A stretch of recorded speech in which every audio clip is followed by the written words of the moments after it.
Welcome to the You Need More Money podcast. I'm your host, Matt Manero, where I come to you every week from my studio in Dallas, Texas. You know, I'm very fortunate. I get to do this podcast and all of the activities that I do in the promotion and assistance of the You Need More Money book as a pleasure point for me, right? Thank God I don't need to do this to make money. I do it to have fun and meet very interesting people. And my guest today is one of those kinds of people. Someone that comes into your life and you say, hashtag like-minded. I just like the way this guy thinks. I like the way he talks about it. I like his transparency. I just kind of like the guy. And our first time meeting each other is today. But my guest is the author of The Entrepreneurial Personality Type, the book. He has a new book coming out in 2018 called Momentum. He is also the host of his own podcast called The Momentum Podcast. And one of the things that I suggest everybody gets a chance to do is take a look at my guest's Tedx talk. My guest today is Alex Cherfen, and his Tedx talk is about the importance of stress. And it was a fascinating Tedx talk that I enjoyed fully. So Alex, welcome to the program. Privileged to be here, Matt. Thanks for having me, man. Man, it's absolutely my pleasure, and I mean everything I said, buddy. I've listened to many of your podcasts. I've watched a number of your videos. I follow you on social, and I just like the way you think, man. Thanks, brother. I appreciate it. I think like-minded is about the best description you could give. Hashtag like-minded. That's what I'm looking for in my life now, man, because the reality is for most of my life, I pushed all of that away. I thought I had to push the rock up the hill by myself. I had a lot of self-esteem issues, didn't think I was worthy of other people's assistance. I didn't think my business was big enough. I didn't think I was successful enough. And so I really hid from like-mindedness. And now that I'm on the other side of that with a lovely network of wonderful friends and successful people and things of that nature, I realize I probably wasted a decade, man. That it cost me all those insecurities of feeling as though I had to do it myself and didn't need anybody else's help, or I wasn't worthy of getting their help. I mean it, man. I'm 48 years old. I should be where I am today. I should have been there at 38 years old. I totally How do you feel about feeling. that? Yeah. Did you go through that? Yeah. Let's talk about it. Yeah. You know, Matt, it's interesting what you just described. It's that, you know, I think as entrepreneurs, we are hardwired completely different than the rest of the world. And there is such a big part of our mentality, of our philosophical approach to the world that is like, I'm going to go do it. I'm going to crush it. I'm going to, beat it down. And it, in our early careers, it's all about us. It's about what can I do? And there's this transition or inflection point you go through as an entrepreneur. And the earlier you can get there, the better, where you realize you can't do it all. And the day you realize you can't do it all is the day you should release anything you shouldn't be doing. And I think that so many of us have these constraints that we carry around. I always share with my client, any constraint you allow in the present creates a future limitation. So if you're carrying around a constraint like, I've got to do it all myself, you are limiting your future by about 95%. And if you're carrying around a constraint that says, I'm not good with money, you will not be good with money. And so anything we commit to in the present creates a future result. So how do we get that out of our way earlier in our careers? Man, no question about it. Hey, I want to just stay on that unique topic you just brought up for a second, Alex, because here's something that a lot of people don't realize. You just referenced it, that as entrepreneurs, we do have this sort of different mindset or different lens on things, right? And what happens with that is, even as we begin to develop the network and we connect with more like-minded people, it's still difficult to develop unique relationships, because here's the deal. All the successful people that I know, and I'm sure in your network as well, if we needed it, we'd go get it. So I'm not going to send cigars to somebody that impresses them, right? I'm not going to take them out to a fancy dinner that impresses them, because highly successful entrepreneurs get it themselves. We go into the marketplace and take what we need. So the only commodity that I would exchange with the audience, connected to what you just said, is this unbelievable value of transparency and authenticity. That is the exchange that rich people are dying for. They are not looking for you to impress them with what you drive up in or what you're dressed as or where you can go to dinner or lunch with them. It's irrelevant. They want you to be real. Yes or no? Oh, there's no question, Matt. You know, part of my history is I've had the opportunity to work with some of the most successful people in the world. You know, when I was 21, I'm 45 now. When I was 21, I became a consultant at the Fortune 500 level. And, you know, I very quickly was put into the C-suite of very large, very successful organizations. And when you get around people who move the world around like puzzle pieces, who have 9-figure or 10 figures in wealth, you know, there is nothing material that you're going to give them that matters. Because let's be honest, there's a place with wealth where you hit a threshold where you become numb to money. Like, it doesn't matter anymore. And I can tell you firsthand, you know, the difference between making $500,000 a year and making millions a year is really not that big a difference. Like, you might spend a little bit more on vacations, you might eat a little bit better, but like, there's only so many dinners and lunches and vacations and trips and cars and houses. Like, you know, at one point I had 6 cars. I had to start getting rid of them because the batteries kept dying. And you get to this place where, you know, what you really are looking for, what I look for, is authentic connection and authentic momentum created with other people who are like me. And one of the reasons I think that not only I got into the C-suite, but I was kept around and I've worked long-term with a lot of incredibly wealthy people is that I'm willing to be transparent. I'm willing to get, you know, to the place where we talk about what's really happening. And they know that I'm not going to tell them what they want to hear, because the scariest thing for a wealthy person is to become the emperor without clothes. And if you have too many people around you telling you how great you are and how good you are and how well things are going, you very quickly will start to believe it. And people who do well in this world want people who tell them the truth. Yeah. And that's funny you say that, because I was working with a buddy of mine just yesterday. He's speaking at Grant Cardone's 10X GrowthCon in February. And he was asking for a little bit of help on the speech. He's one of the very early speakers on day one. Who is he? And my buddy, Brad Lee. Nice. And I was saying to Brad, here's what you should do. You should be the guy that gives permission to the 8,000 wackos that are going to be in the audience, right? And I say wackos with love in my heart. I mean, if you're going to Vegas for 4 days of that stuff, you want more. I mean, you have this drive that I think is something that everybody should embrace. I call it unbridled ambition, and they shouldn't be afraid of it. But what I said to him was, you need to be the guy that says to them, you bought your best suit, you're going to bullshit everybody in the audience that you're doing better than you really are at this event. You're going to pretend that you're someone else. And I said, you should be the guy that gives everybody in the audience the permission to put down that cloak and that facade and get real and honest and wring out your 4 days and your $3 or $4 grand that you spent to get the most authenticity and transparency out of it as you can. I said, if you do that, you will be one of the best speakers at the thing. You know, Matt, I mean, it's so true. You know, today in the world of entrepreneurship, and unfortunately, Grant kind of reinforces some of this. I'm friends with Grant, but you know, a lot of entrepreneurs these days have bought into the total BS of fake it until you make it, or never let them see you sweat, or all of these other adages that, quite frankly, should be flushed down the toilet, because most of personal development today includes some aspect of denial, where you're not telling people what's really going on. You're not letting people know what's really happening. You're wearing the fancy suit. You know, you're driving up in the rented car and wondering how you're going to pay bills that month. And the fact is that when entrepreneurs get real, get raw, and tell people what's really going on, all of a sudden their life starts improving. Yeah. Because when you start really telling people what's happening, there's this magic button. Like, you tell people what's really going on, you actually get the help you need. And if you're doing this fake it until you make it, lie and deny, you will always be on the outside wondering why you can't get the momentum you want, wondering why you can't get the success you want. The fact is, when I don't know something, when I'm having challenges with something, when I don't understand what's going on, I just say it. And early on in my career, you know, I was in meetings where there was clearly confusion and things would be happening that people didn't really understand. You could tell by looking at people, they weren't really connecting. And I was the one guy who would say something.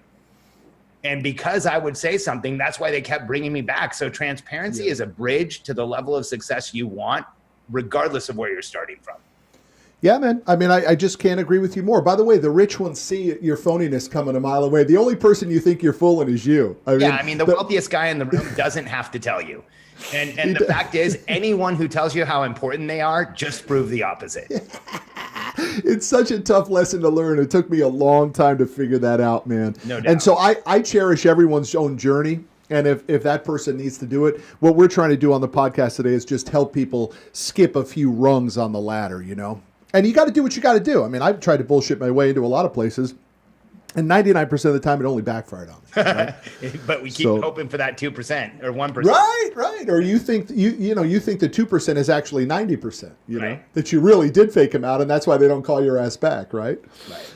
Let's get into it for a sec, though, Alex, on how you made your money. So we've had multiple sort of phases of your 20 plus year, maybe 30 plus year career, because I know you were an entrepreneur from a young age. But your big hit was in the consultancy business, right? You were a consultant, sold the business, tried to parlay that, or did parlay that into real estate, and then 2008 happened, right? Yeah. So if you want a little financial history on me, when I was a kid, I had several businesses, like the businesses that we all have as kids. I had a business where I sold stuff to the neighbors. Then I sold candy to the other kids when I was in junior high. Then I had a window washing service in high school. All of those did pretty well, but they all had issues because I was young and I didn't know how to run a business. Then when I was in college, I started a financial consulting firm with a friend of mine. We ended up selling it. I moved to Orlando. I became an employee of a company as part of an earnout. I was supposed to be there a year. I made it 8 months. So not meant to be an employee. It was not good for me, not good for the company. I ended up with no job. I was on the other side of the country, no network. And that's when I became a consultant.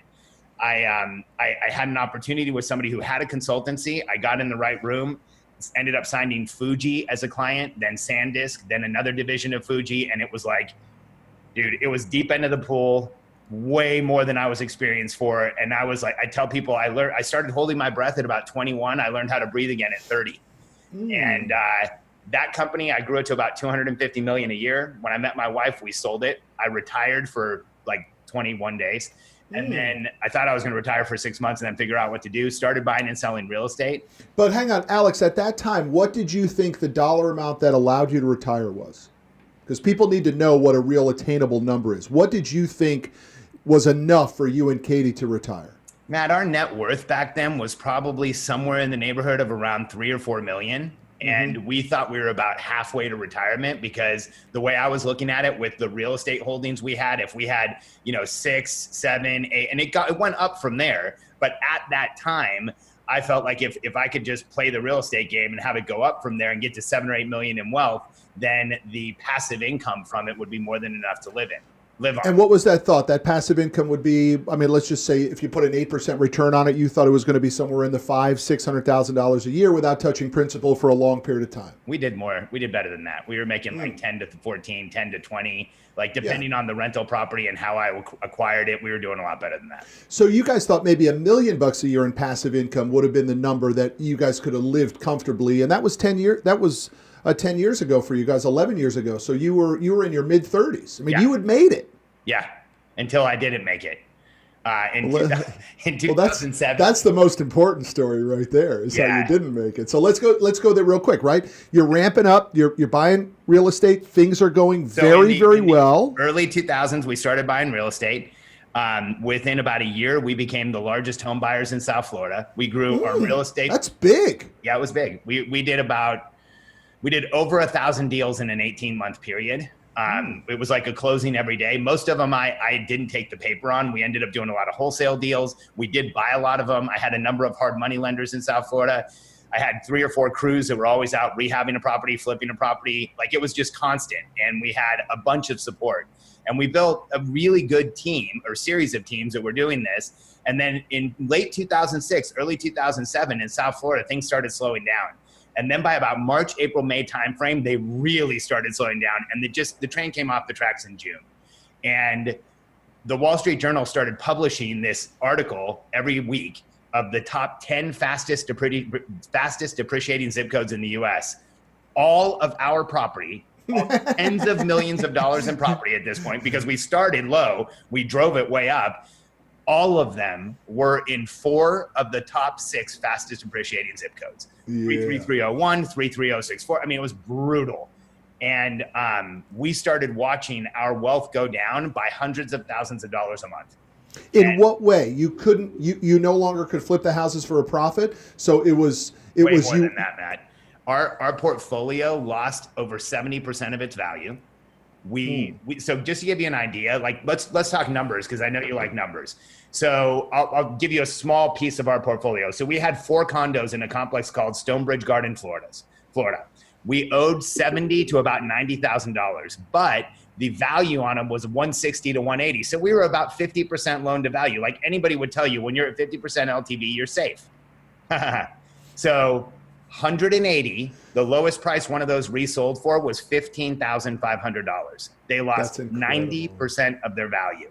We had properties that lost 90%. We had properties that lost 80%, 70%. Like the whole portfolio just came tumbling down.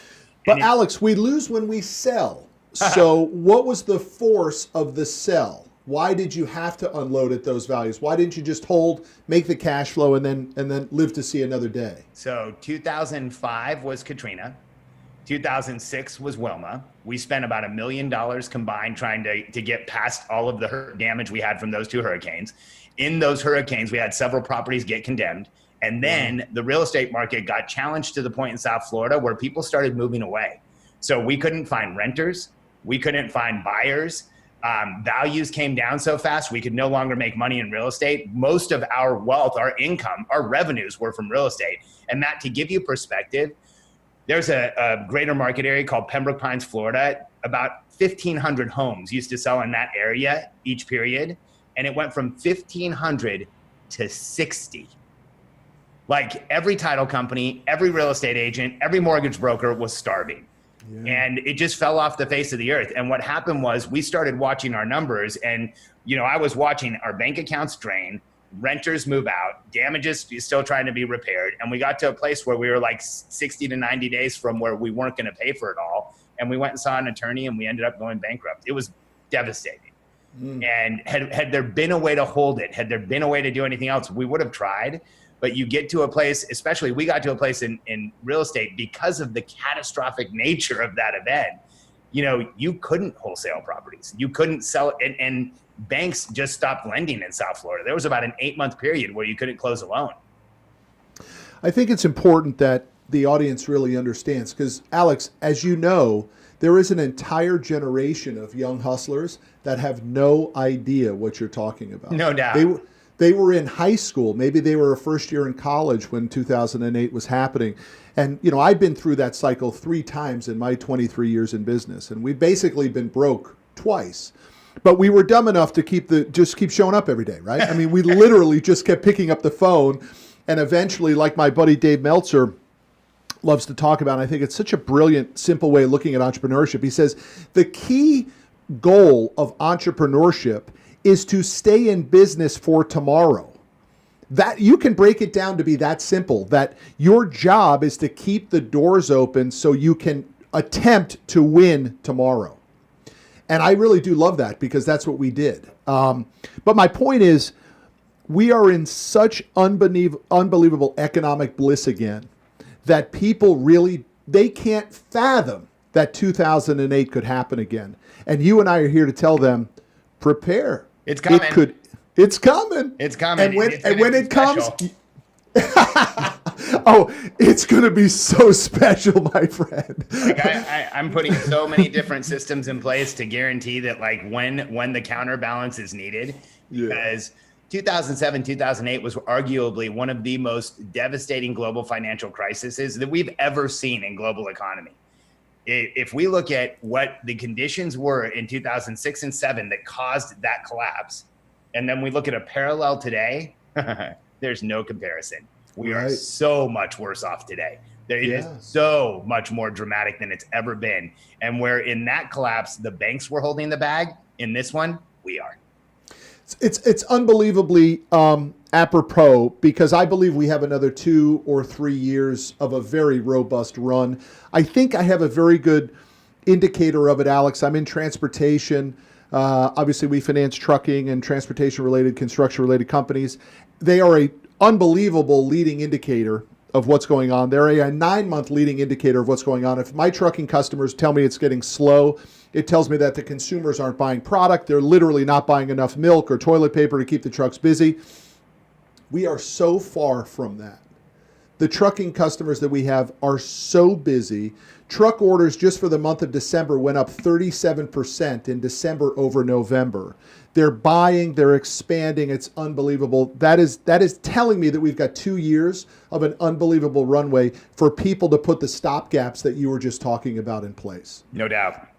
So we're in good shape. We're in good shape to be protectionistic, to prepare to actually stack and rack and put a few more bucks away.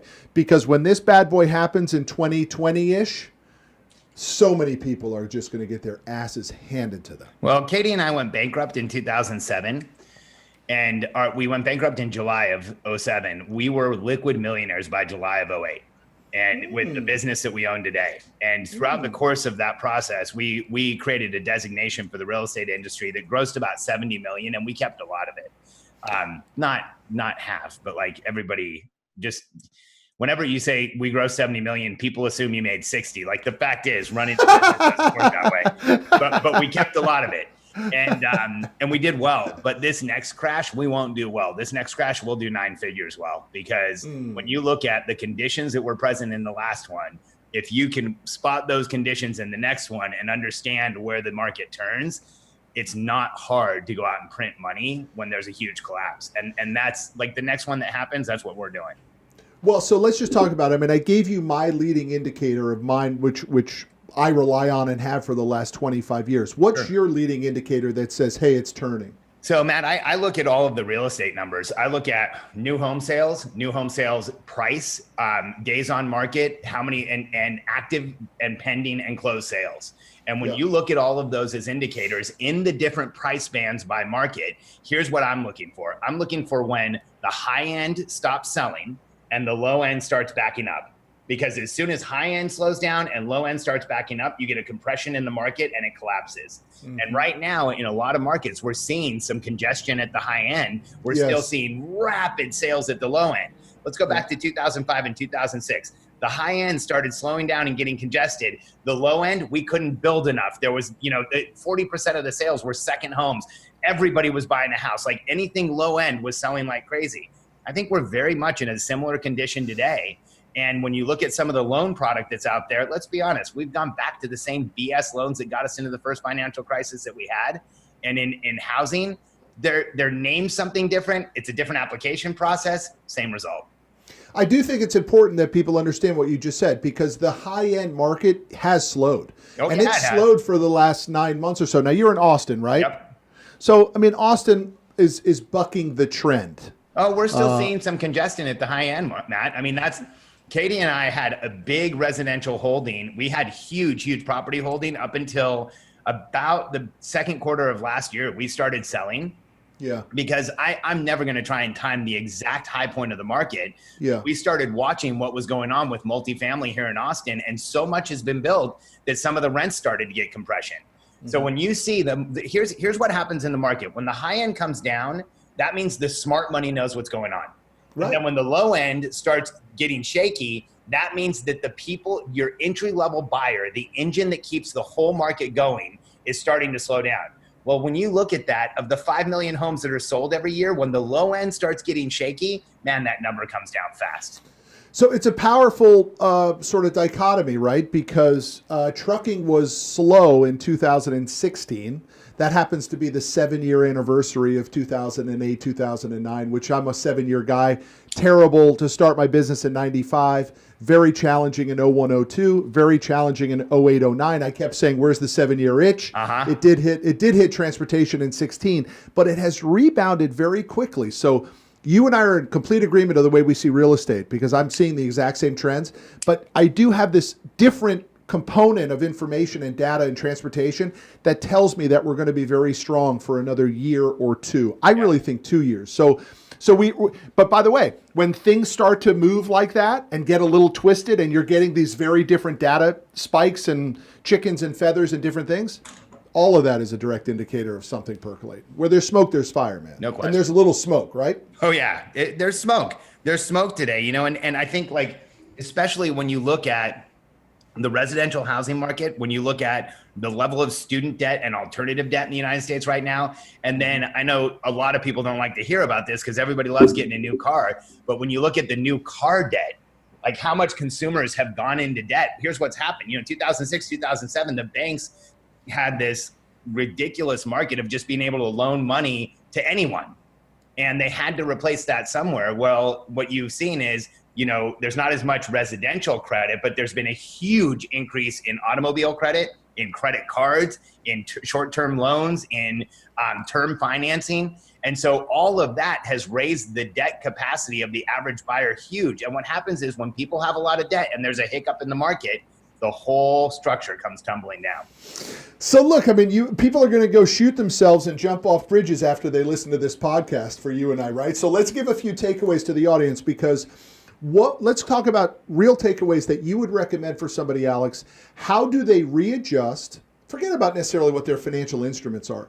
How do they readjust their mindset to be prepared to weather whenever the storm hits? What are 2-3 things you would say that everybody's got to do? Well, Matt, here's the easiest thing. It's like you have to just adjust to the fact that in a stable market, there's not a lot of opportunity. If things are going well and everybody's happy and things are okay, there's not a lot of opportunity. Opportunity shows itself when markets are recovering dramatically or when they're going down.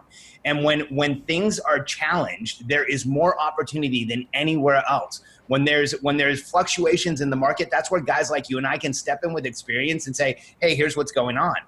And the fact is, I've always made much more when the market is fluctuating either up and down than when it's really stable, because stable businesses are the boring businesses. And when you see a market fluctuate and start moving around, that's when opportunity shows itself in the biggest way. So I think the first thing that people should do is adjust and say, like, just because the market's in crisis doesn't mean I am. And when you look at some of the wealthiest people in the world, they made their money during market crisis.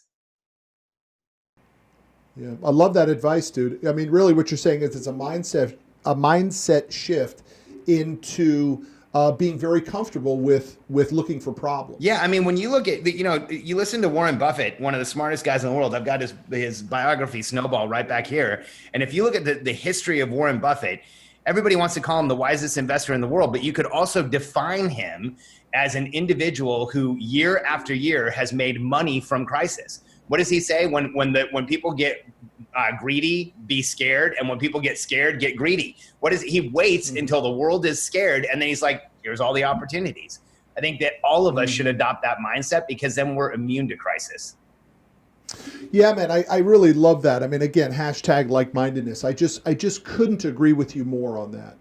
And so many people don't understand that. And it's the biggest wake-up call I try to give people in my book, You Need More Money, which is you never know when 2 planes are going to hit skyscrapers, or regulation is going to change your industry completely, or you go to the doctor, think you're going to get a steroid shot and be back to work the next day, and you get diagnosed with stage 4 cancer.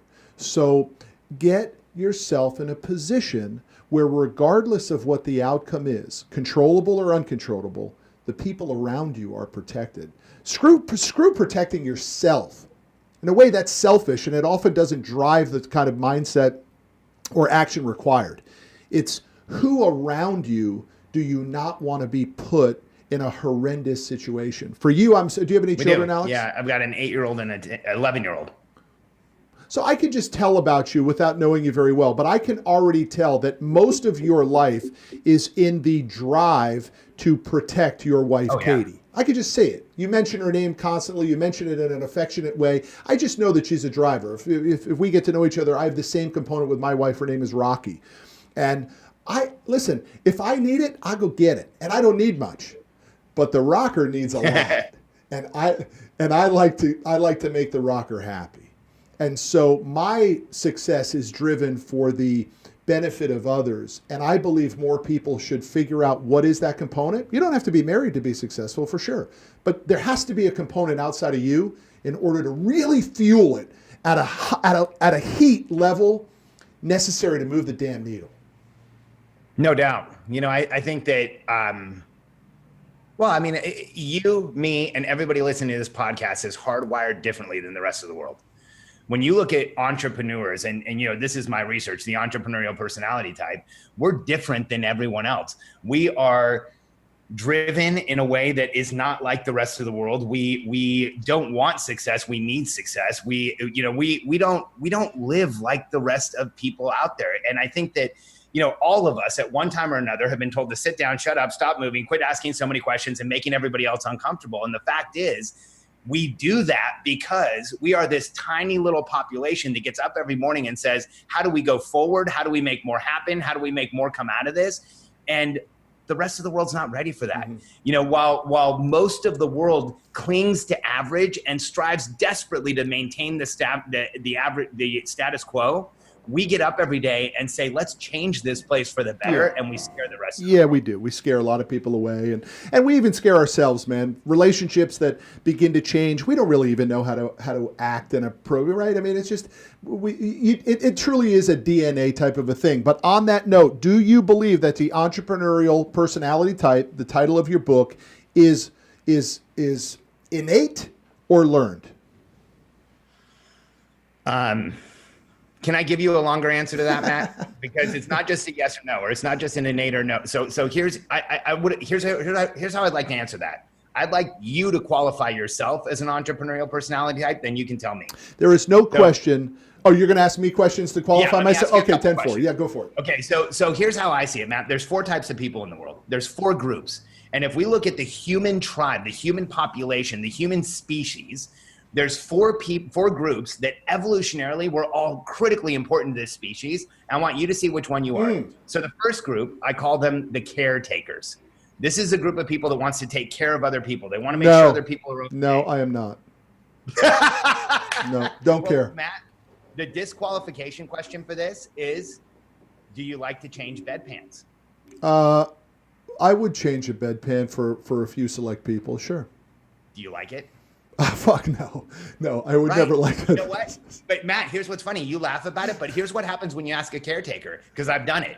I've been in a room, watched somebody change a bedpan, and I'm like, why is that person doing it? You got to be able to find a better job. Like, come on, do you really want to do that? And I'll say, like, hey, excuse me, do you like changing that bedpan? Because I study human behavior. And they'll turn to me congruently and they'll say something like, Alex, if that person needed a bedpan changing and I was here and I could be of service, I feel fulfilled. Yes, I like to change bedpans. Matt, I'm always like, holy crap, we are so different. Right? Yeah. But, I was in the hospital yesterday with my wife. She actually had a little procedure, a day surgery yesterday. And I was so unbelievably grateful to the nurses who were taking such incredible care of her. And I was recognizing a similar fact, but maybe in a different way, Alex. Like, I wasn't looking at, oh, God, I could never do their job. I was looking at, I'm so thankful that someone is doing that job so I don't have to do that job. No question, Matt. Do we need caretakers in the world? Heck yeah. Because guys like you and I are running from the bedpan. Let's be really honest. That whole little thing you said earlier about a few select people, come on, we both know that's crap. You don't want to change a bedpan. None of us do. So the second type of group, is the communicators. And now this is interesting because a lot of entrepreneurs think they belong in this group. And the communicators are the group who they talk, they want to share things. They like the actual act of communicating. And, our evolutionary tribe needed the caretakers. We needed the communicators, the people who carry on oral tradition, who said like, hey, there's something over there that'll kill you. Don't go over there. There's a woolly mammoth. Don't eat this. It'll make you die. But today, the communicators, the way that we qualify for them is a simple question, Matt. Do you enjoy small talk? I can't stand it. I'm far more comfortable being totally silent than I am in small talk. When somebody starts small talk, I don't get nervous or uncomfortable in many situations. Like, I'm a trained fighter. I've spoken in front of tens of thousands of people. I've been on TV. I do podcasts, nothing. You put me at an open house night at my kid's school with another parent who I don't know, and they're like, hey, did you see the game last night? I'm sweating. That's really interesting, dude. So am I. And only recently have I begun to understand that about myself. Because I used to think I was a pretty decent communicator, and now I realize how poor of a job I do. And by the way, I spend no time on my weaknesses. So once I recognize it as a weakness, I won't spend time getting better at it. I don't care. Yeah, me too. Me too. Pound sand, man. I don't want to get better at something I hate. But here's the thing. Do we need communicators? Heck yeah, because we need people to tell us what's going on. And our evolutionary tribe needed those people like crazy. Sure. But you know, and here's what's interesting about communicators. Like, you're not one of them, because you put two communicators at a water cooler and they'll talk for 45 minutes about a 30-minute TV show. Like, I didn't even know you can do that. Yeah. So now here's the third group of people. I call them the coordinators. And the coordinators are the ones who they like systems and structure and red tape and rules and regulations and laws. And, they like the contingencies, and they love contracts, not because there's a deal. Like, I love contracts because there's a deal, but they love contracts because there's a contract. And the disqualification question for coordinators is, do you enjoy being on committees? Yeah, I mean, the word, I just resigned from the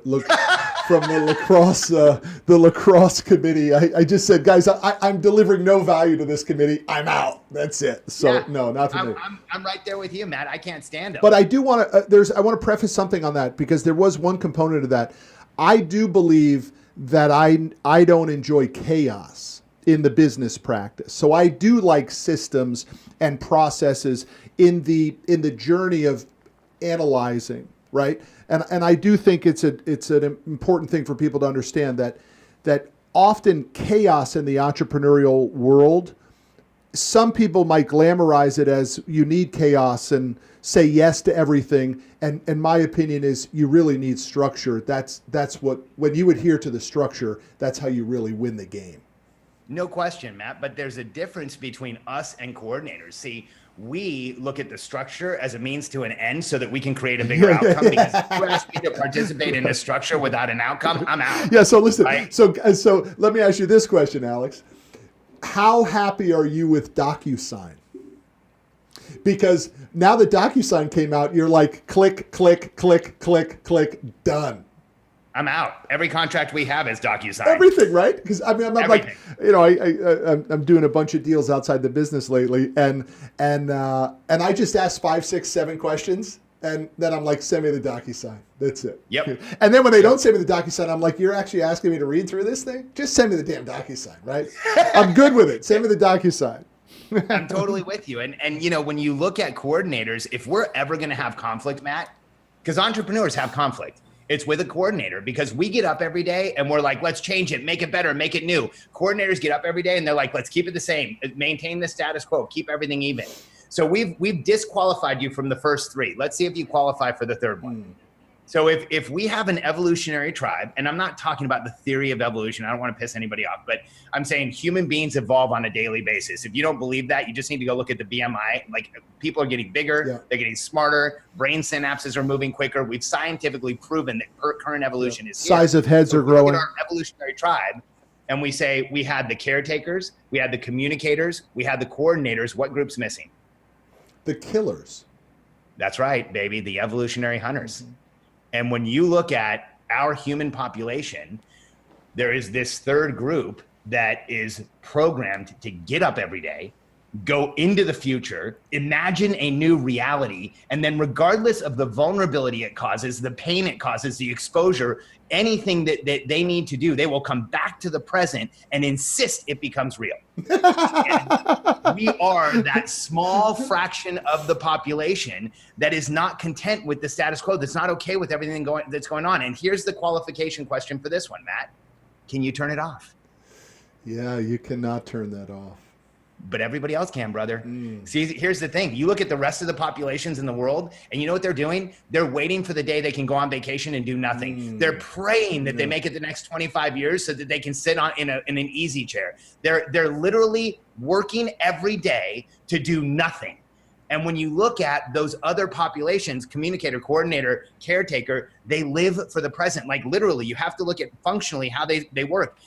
Caretaking, coordinating, communicating is right now in the present, this moment. And when you look at evolutionary hunters, we are hardwired to go out into the world, make something happen, come back to the present, make it real. We are completely different. We don't live in today. We live in the future. So we always, at some level, create conflict with those other groups. And so, when somebody asks me, are entrepreneurs made or are they, taught over time? I think just about any human being on earth can get in touch with their evolutionary hunter. But I think the vast majority don't have any interest in doing so. And it's, you know, when you look at the rest of the world who is desperate to get to the day where they can do nothing, you look at entrepreneurial personality types, evolutionary hunters, we are that segment of the population that can't turn it off and quite frankly, doesn't know why anybody would want to. Oh my God, what a unbelievable journey we just took to answer the question of, is it innate or is it learned? And that, I congratulate you, dude. That is a really well thought out way of looking at it. And I've never looked at it that way because I think I'm so far in the number 4 category that I don't even slow to look at why I'm there. I just know I'm there and I don't want it to change ever. Right? Let me give you a little bit more, Matt. Like if you like that, so check this out, man. Because I've obsessed over this, you know, like, so I'll share a little bit more about myself and then let me share a little more about the evolutionary hunter because I want to give you some insight into our personality type. So, you know, when I was a kid, I was awkward. Like I'm awkward now. So imagine me as a little kid, you know, and I didn't understand people very well. I didn't get along with teachers. I didn't get along with people in my class. I just read obsessively. But wait a minute. Why? Why is that? Did you not have someone in your life that was outgoing and gregarious that you wanted to emulate? Or did you have the opposite? Someone who was so outgoing and gregarious that it made you shut down? Matt, when I got into school, I felt like an alien. I couldn't sit still. You know, I couldn't sit still like the rest of the kids. I had a hard time following what the teacher was saying. When we had to go to reading group and read, I would like inadvertently read ahead and then get caught off guard. I was put into special education in 2nd grade. In 3rd grade, they did testing. Then I was put in gifted and talented. Then I went back to regular school. Then I got to special. Then I went back to gifted and talented. Like it was just a confusing ride for me. And as a kid, I obsessively read about successful people. And I started seeing these patterns like we are all the same. Successful people are a personality type. And try this on for size. I know I sound crazy when I say this, but I'll explain it. I don't think people like you and I understand the difference between happy and sad. Now, let me explain it. So you get it. See, and when people say, what do you mean by that, Alex? Well, here's what I mean. Like happy and sad, we've all deduced it. We figured it out that it's like happy's on, sad's off. If somebody's happy, it's good. If somebody's sad, it's bad. But like, what's the difference between sad, frustrated, pissed off, ticked off, confused, and just plain not going to talk to you? Who knows? Who cares? Who knows? And who cares? You know why? Because evolutionary hunters don't live in the world of feelings. If you're on the hunt and somebody gets hurt, you can't stop to cry about it. You have to keep going. And so when somebody says, how are you feeling? My answer in my head is, I feel like I want to punch you in the face because I don't care about those words. They're made for Disney movies, not for me. I was just talking to my buddy. I got to interrupt you because I was just talking to my buddy Ed Milet about this.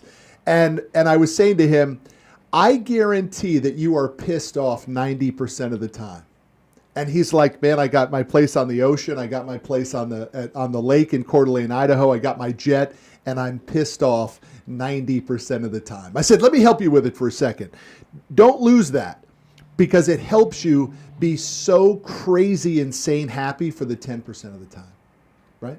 Well, and here's how I look at it, Matt.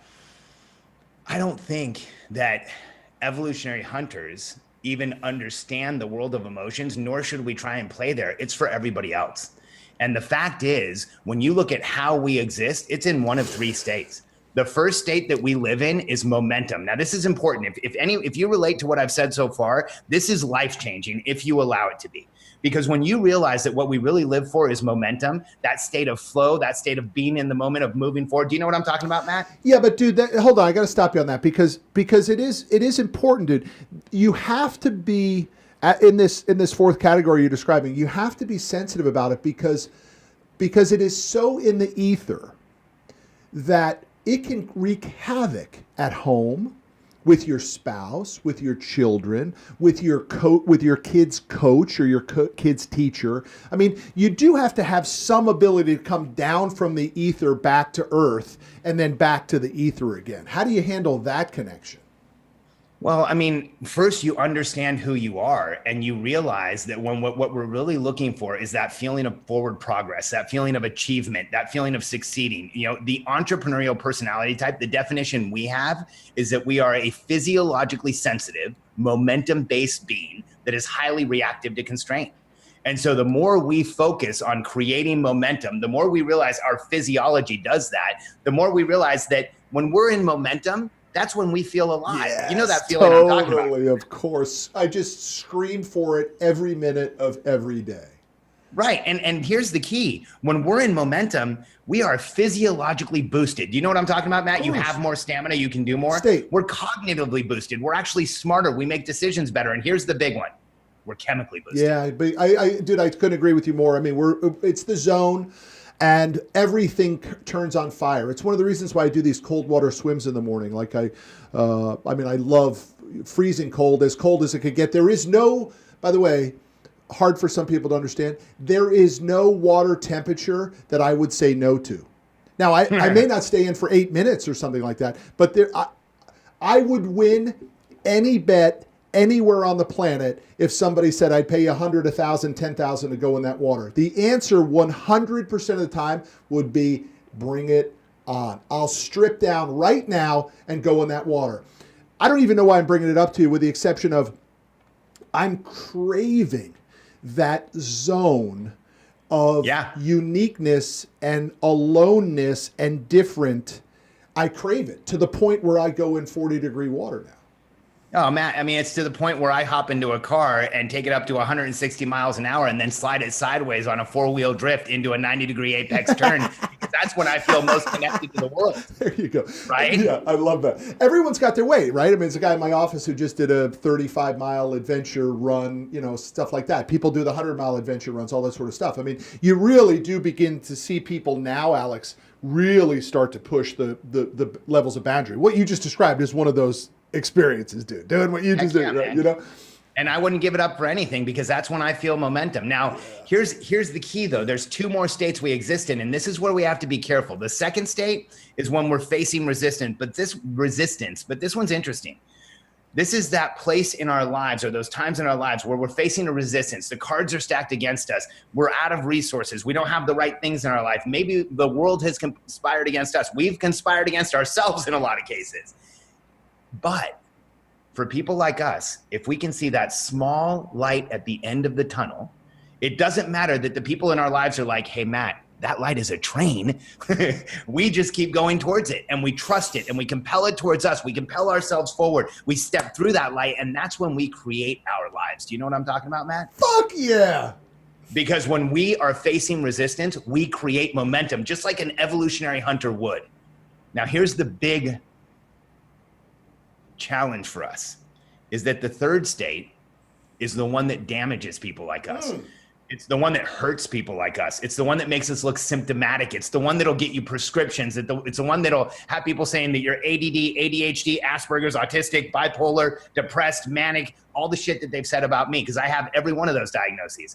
Because when we're in this third state of being in full constraint, that's when we break down. When you're in constraint, when you can't move forward, when you can't see the light at the end of the tunnel, when you can't see your next step, when you're in that place in your life where you don't know what you're going to do next. And I've been there.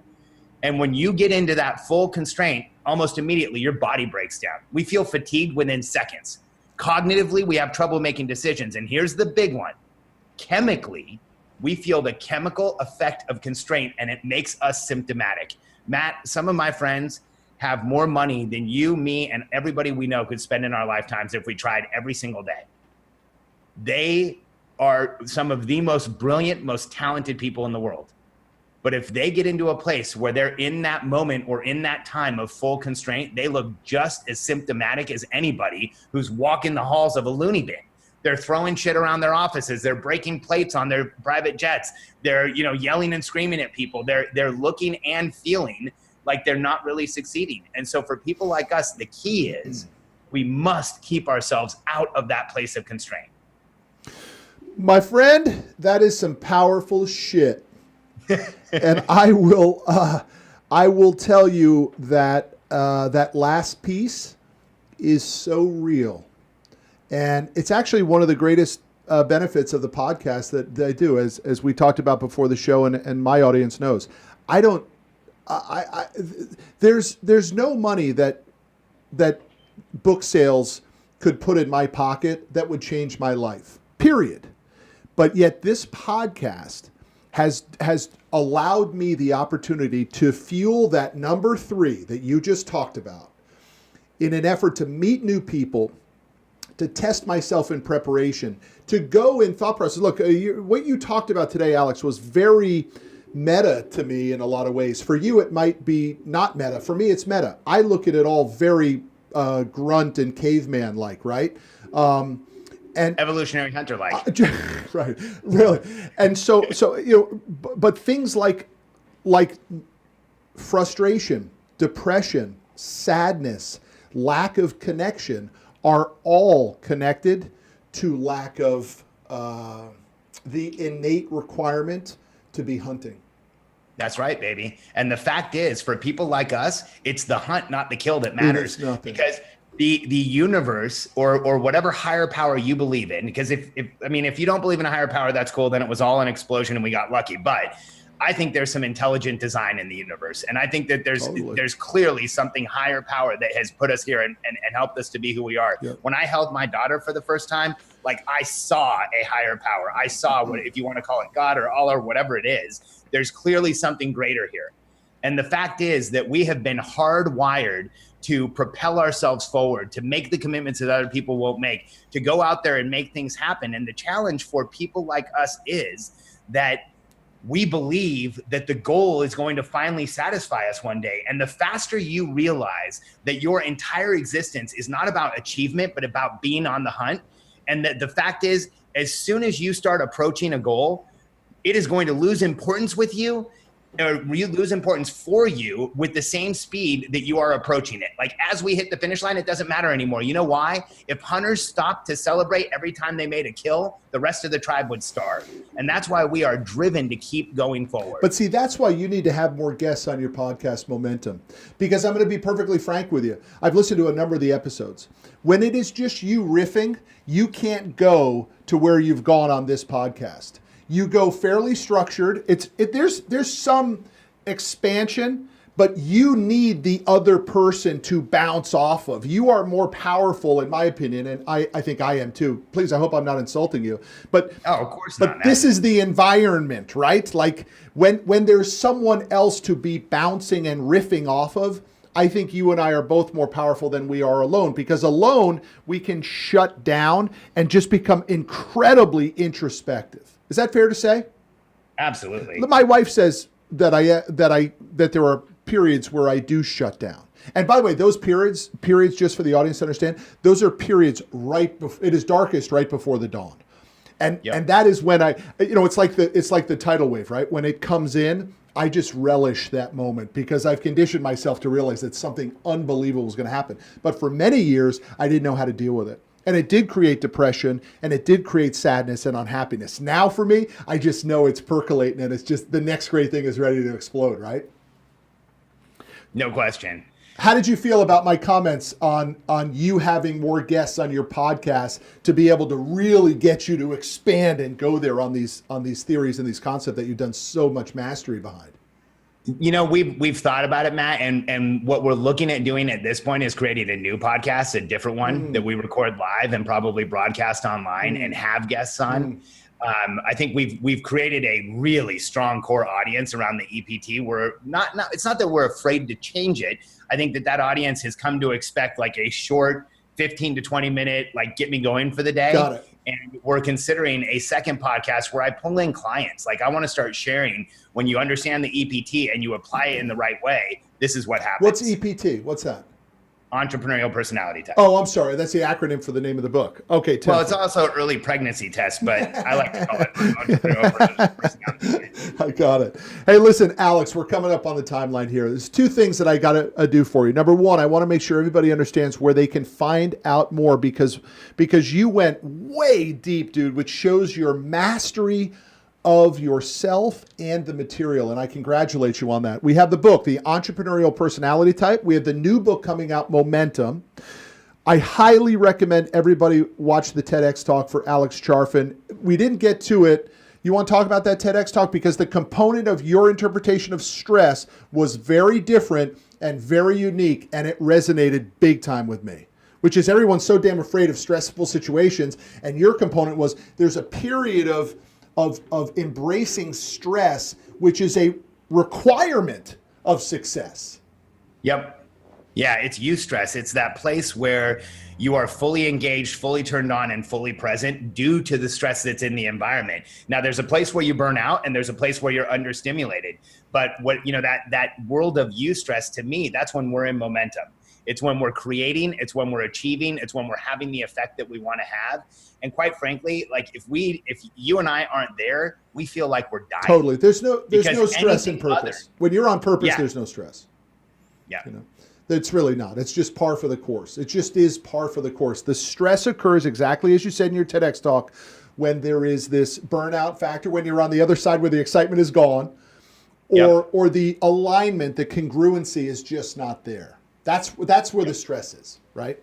And the power is having the self-knowledge to know where that is and then to do something about it. Some people will live their entire lives afraid to do something about it.